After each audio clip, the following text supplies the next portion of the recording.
Hey everyone, it's Jimmy and Paula here from VO2. Where are we, Paula? Jimmy, we are in Costa del Carmen on the beautiful island of Lanzarote, and we are standing in front of the finish of the iconic Ironman here. So we're here supporting our teammate Mark. He's in the water currently. The conditions out there look absolutely amazing, and all the athletes have got in safely. So yeah, we're looking forward to an amazing day here. It's an amazing place, it's an amazing race, and the race has just started, and it's quite an emotional experience watching so many people down on the beach, seeing the sun not quite up and the swimmers getting in the water. You've done this race before. How does this compare to when you did it? Oh, well, I did this back in 2009, so quite a long time ago, and I can just remember the excitement at the start of the race. You know, you've got a challenging day ahead of you because the conditions here are generally always windy. It generally gets pretty hot, and there's a lot of climbing. So it's a challenging course, but boy, it's rewarding when you finish. So you're going to have a unique perspective. I've been lucky enough to watch this race before when you did it. It's 2022. You did it in 2009, but you're going to be able to see it from the other side of the race today.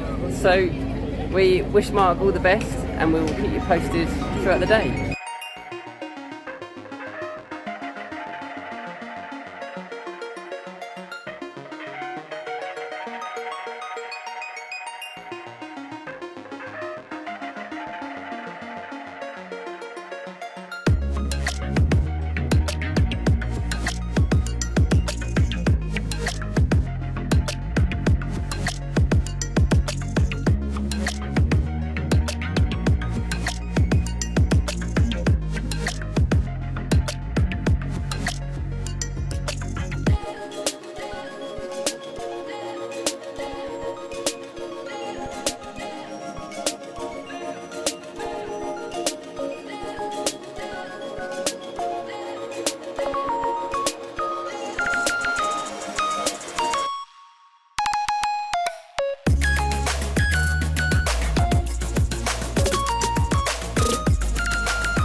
Transition.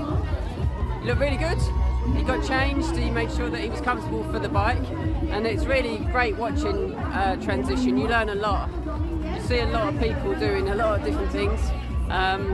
This transition has got flags set up all the way along, all the different nations' flags. So you can use them flags to decide where your bike is stored. But I don't think many competitors have clocked that, because if you were getting lost, and really you should have reckoned where your bike is being stored in transition before you go into when you rack your bike the days before. A few people not got the helmets on, and they're getting stopped by the marshals and told to put them on. You know, it's a rule, and you should know the rules before you do a triathlon. You should definitely know how the logistics of your day, and having your helmet attached before you come into transition. And this event is really important. So we've seen a few people being stopped by marshals. You've got a few people that come on their bikes. It's a really long transition. So a lot of competitors are carrying their shoes, which looks like a good idea. So you've got to run quite a long way, and then they're putting their shoes on either by their bike, which may be okay, or they've got their shoes on their bike, or some people are carrying it all the way to the mountain line, and then they're putting their shoes on. Anyway, it's a beautiful day. It does look like the wind has dropped a little bit, which I think the competitors will be really happy about. It's been really, really windy here on the island. We went for a bike ride yesterday, and it was really, really heavy winds.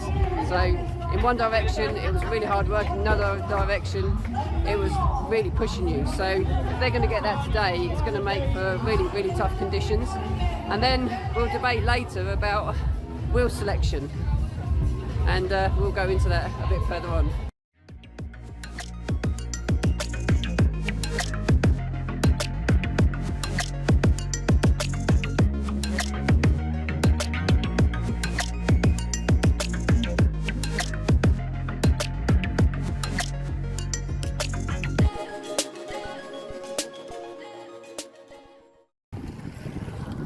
So we've moved down to near Yeza onto the bike course. It's about 20 to 25 kilometres in, and Mark has just gone through. Looks really comfortable. Coming down a descent, and they've got a tailwind at the moment, so they're going to head down to the south of the island. They're going to get a push all the way down, but then they're going to do a dead turn and come back in this direction where they're going to be faced with a headwind and going uphill. So they're getting quite an easy start to this section. I'm just going to see how they unfold later, and it's really important just to preserve as much energy as you can and just enjoy the push while you can, because it's going to get tough later on. It's all about preserving yourself and keeping yourself fueled and hydrated, not letting it get to you.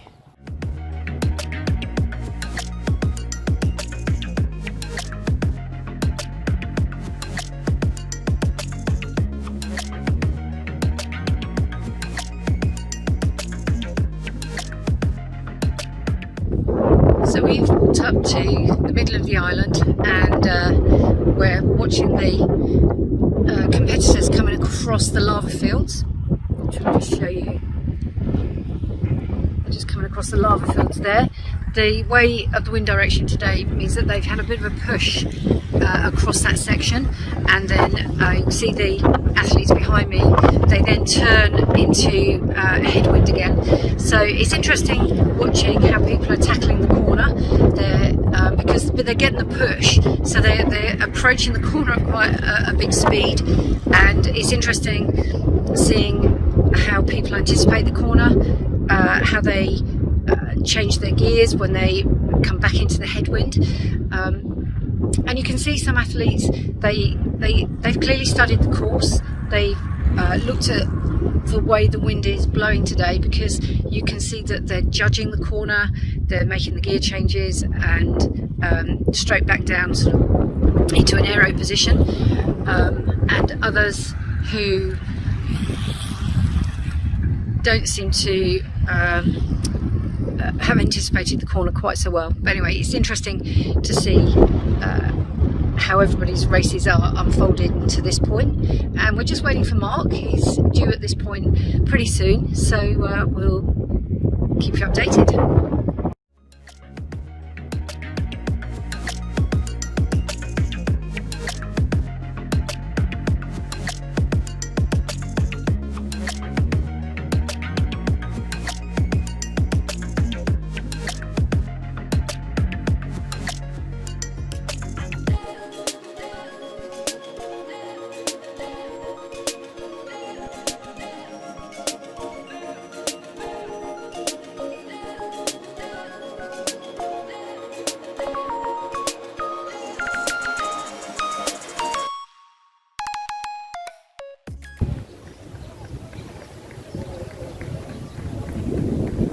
So the junction we was at, up on the middle of the island, you could see quite a lot of people. You could see that by their head movement, they didn't know whether to turn left or right. No. There were arrows, but there was potentially an arrow that was pointing in the wrong direction, which may have been confusing athletes.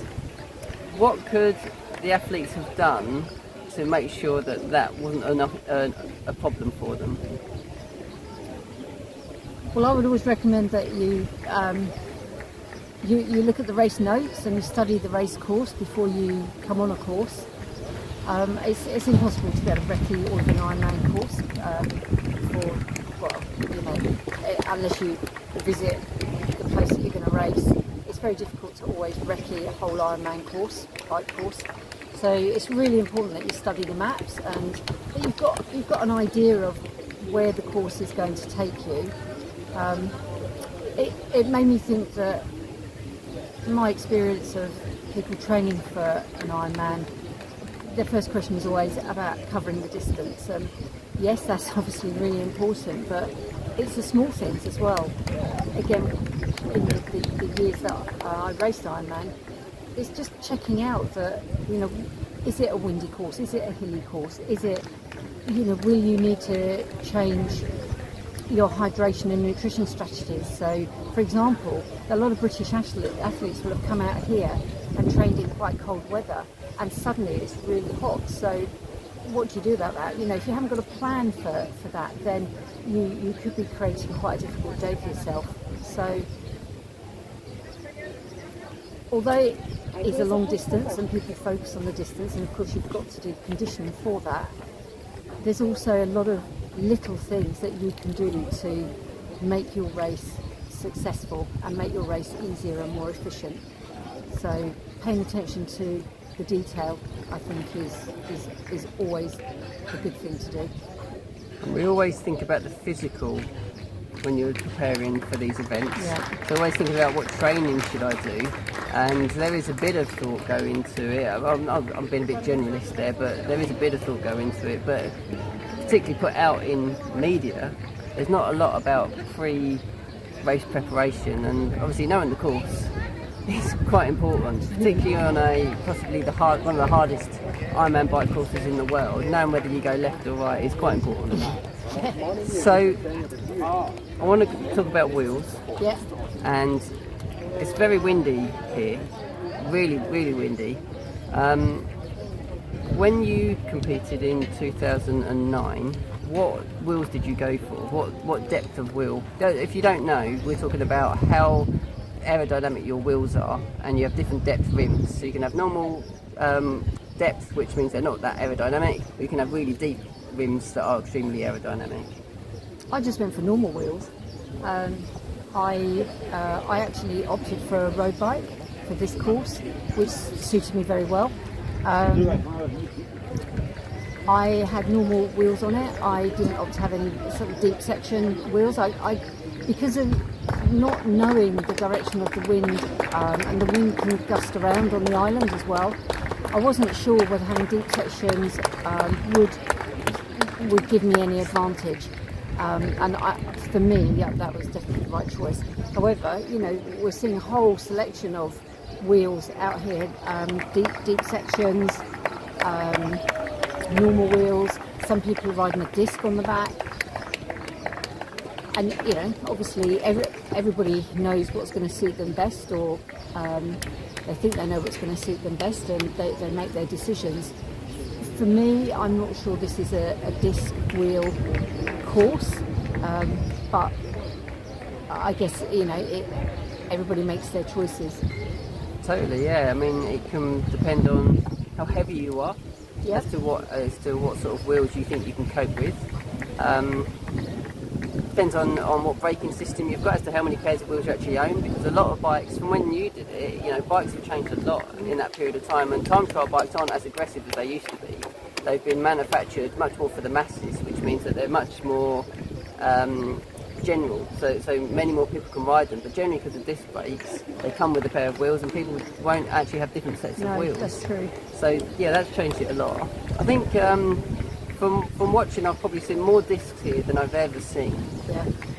Yeah, I would agree. And I guess a lot of it is also, you know, how you handle your bike, your confidence on what you can handle in these types of conditions. You know, a little bit of strength as well, whether you can hold the bike. So yeah, there's a lot to consider. Absolutely. I think the question that the athletes have to ask themselves is, are they going to ride quickly with a disc wheel win, or are they just going to be fighting the bike?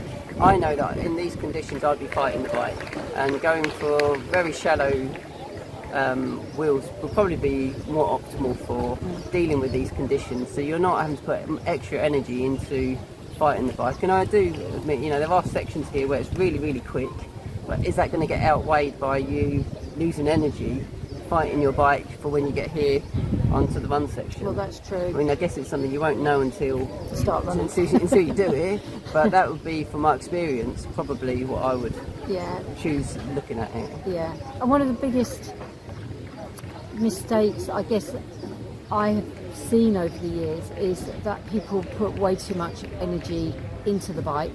They push too hard, or like you say, they expend unnecessary energy on the bike and then just fall apart on the run, and that's quite sad to see. And but I guess, you know, you learn by experience, maybe. Yeah, and just thinking about, you know, going back to what you were saying about the bike and the conditions. Yesterday when we rode, up the side of a mountain, and we have road bikes, and we had normal wheels, and I mean it was hard work, wasn't it? The wind, we were climbing into the wind, and then the wind gusted about at the top, and then descending.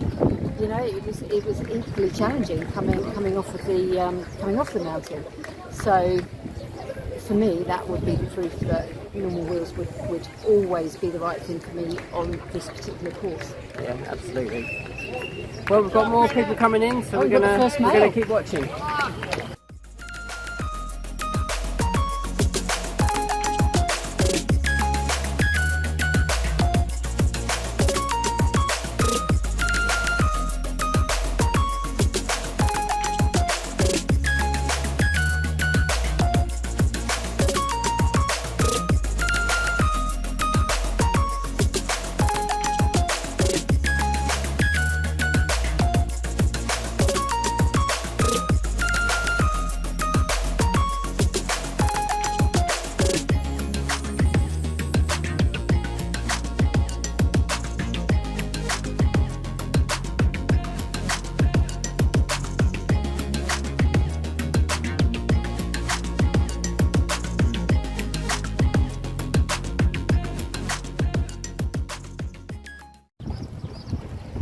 So we are 7 p.m. now. Event started at 7 a.m. so gone round the clock. We're now on to the evening session. Everybody's in off of the bike, so everybody's now doing the marathon.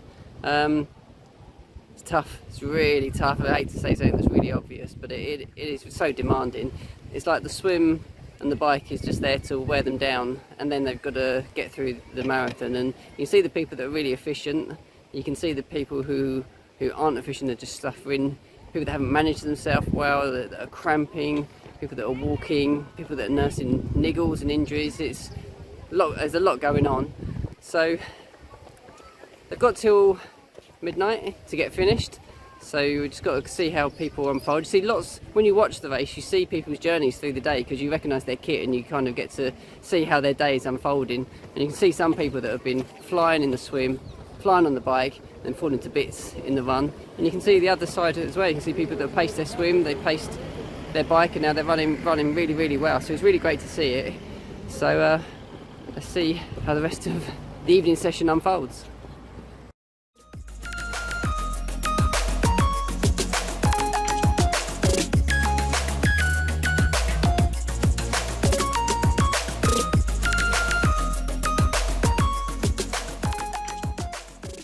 Well, what a day that was at Ironman Lanzarote 2022. Mark did a fantastic race. He said it was extremely hard out on the bike, and with that wind, he said it was a real challenge. He had a really good marathon. Came in a great time. Got his Ironman finish under his belt. Mark has completed many Ironmans, and you could definitely see that he was drawing on all of his years of experience to deal with the day. So congratulations to Mark. The eventual winner for the women's race was Lydia Dent, a British female. I think that was her first Ironman distance race, so congratulations. And the male winner was Kenneth, excuse me if I get the surname wrong, van der Reysen from Belgium. And again, we believe that was his first Ironman win as well. Hope you've enjoyed watching our day at Ironman Lanzarote, and we'll see you soon.